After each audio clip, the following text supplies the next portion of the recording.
Hi, I'm Diana, and today we're going to have an extra special episode where we talk about our tiny closets. And the reason we're talking about this today is because I know you love thrifting as much as I do. But what good are your treasures if you can't even find them? How can you even put them together in outfits that you love if you cannot see them? So here we are today to talk about the physical situation and the mental situation involved with keeping your tiny closet organized. I'm excited to tell you about the one tool that I cannot live without to keep my sanity with my tiny closet, a tool that you would not expect, and a tool that I don't use in the way it was designed, but it totally works. First, I'd like to go over my own closet situation. This is what I'm dealing with here. I've got about 4 to 5 feet of linear space in a closet. I also bought an additional closet that's about 3 feet across. That is for hanging up pants, jewelry, and scarves. Some jackets sneak in there sometimes. And up above, that is where I put my jewelry tray. Inside of my larger closet, well, I don't have a dresser, so I had to add some drawer space in there. So I just have little Tupperware drawers on the left and the right side, and I leave the middle for longer hanging things like dresses and long jackets. And right above where the Tupperware drawers go, that's where I put my shorter items like shirts, blouses, and belts. Not like you're going to have the same exact closet situation as me. I just thought it'd be worth letting you know how I do things. So let's first go over your physical situation and how you can improve it. You should be keeping things in an order that you understand. And that means keeping your blouses together, keeping your jackets together, keeping your dresses together. And I know that's the most basic of advice, but some people don't follow it. And if you always follow that, you will not lose your clothes in your own closet. So always follow that rule. It's just as easy to put your blouse back with your blouses than it is to just put it anywhere.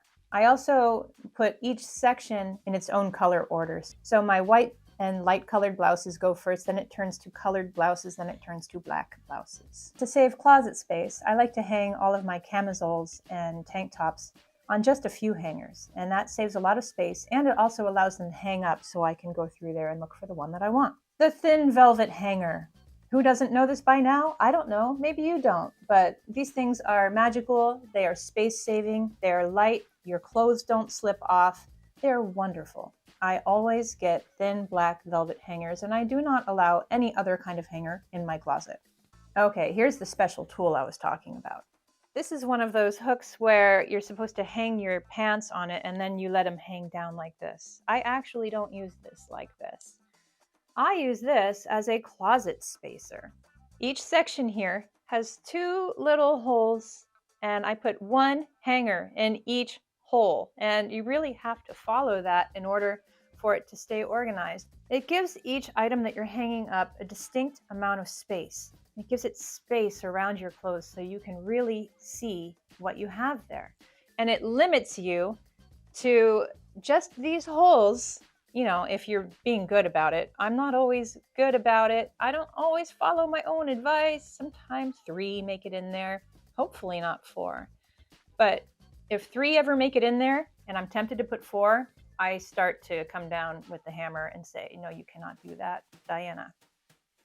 So these are amazing for keeping your clothes spaced out and visible. I wouldn't use them like this because that creates a mess of clothing that you can't really see clearly.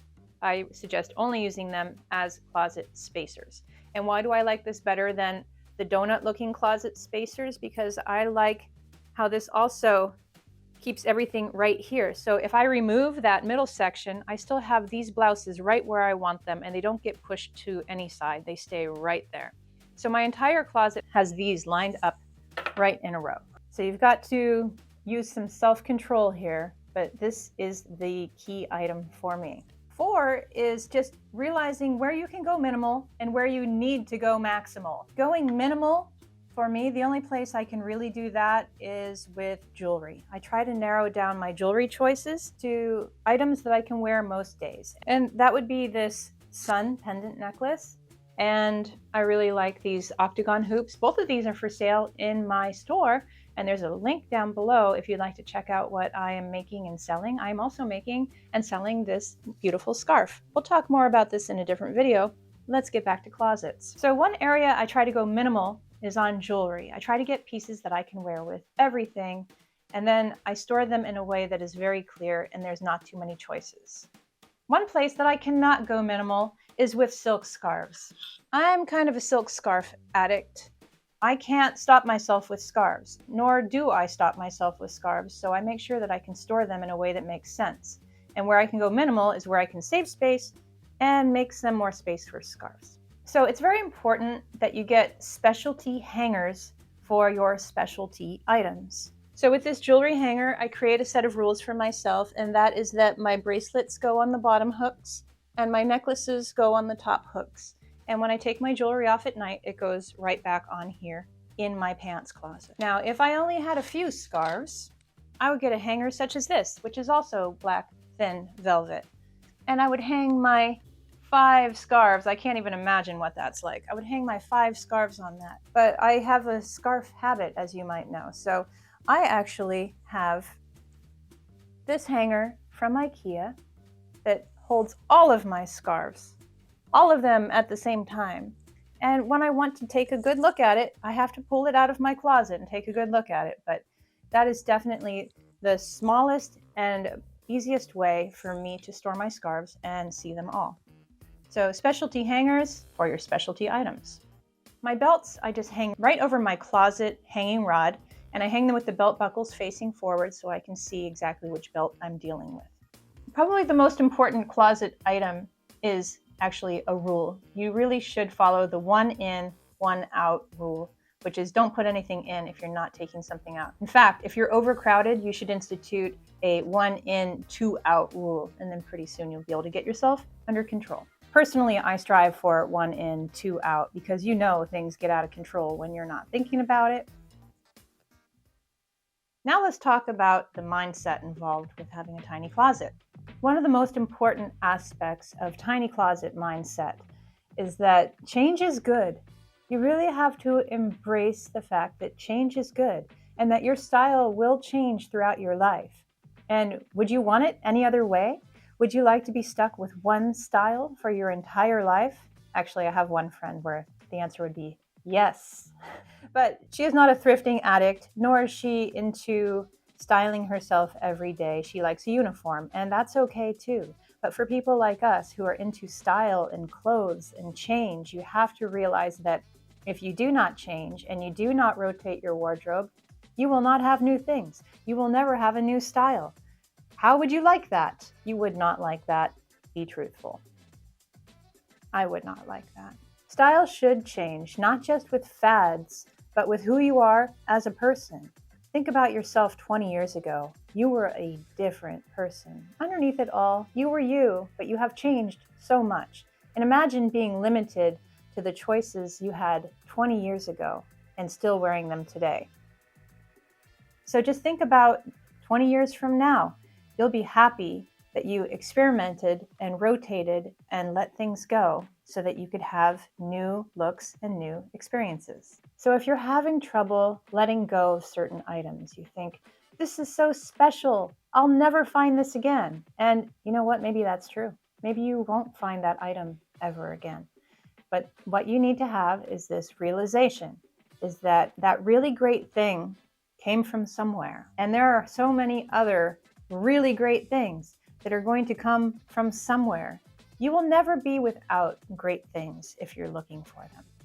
And do you really want to be stuck with only one great thing your whole life? There are always new finds. There are so many clothes in this world, guys. You will never run out of great things. So suppose you're hanging on to something because you think that if I just had this hemmed, or if I just lost 5 pounds, or if I gained 5 pounds, it'll be perfect. But it's not perfect. It's not perfect, and that's why you're not choosing it. And it's sitting in your closet just waiting for that perfect thing to happen. Guess what? It's perfect for somebody else. And if you think about it that way, like you'd be giving somebody else so much joy by donating that item, that great item that's not perfect for you. You need to admit that to yourself. It's not perfect for you, at least not right now. You should let it go be perfect for someone else, and you should give it with love and joy, knowing that you made somebody happy. Or you could resell it and actually make some money. And that should give you joy too, because that adds to your thrifting budget. This video is not about how to curb your thrifting habit. I didn't ever say that it would be. I might be enabling. I don't care.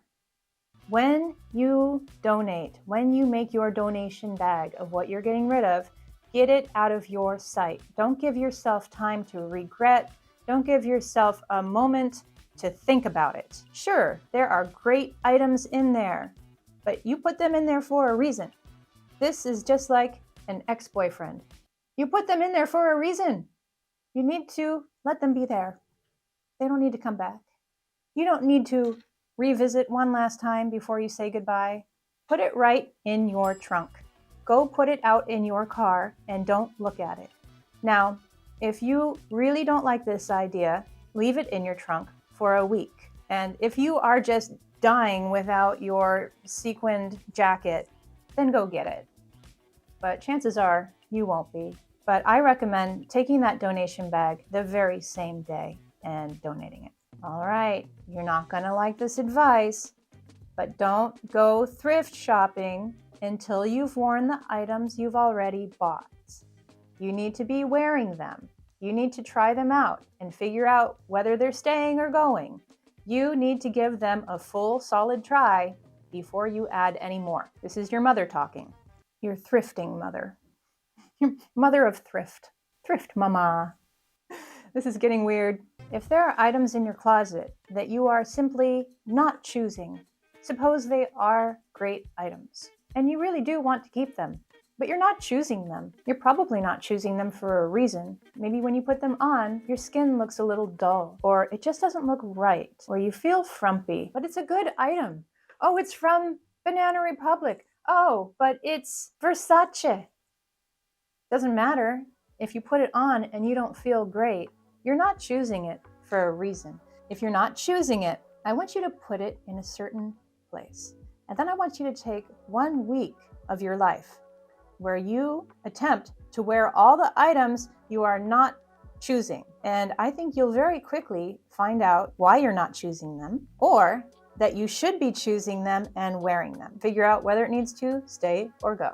The last piece of mindset advice that I have is that you need to value the experience of wearing these clothes over owning them. There's no value to letting these items sit in your closet in the dark.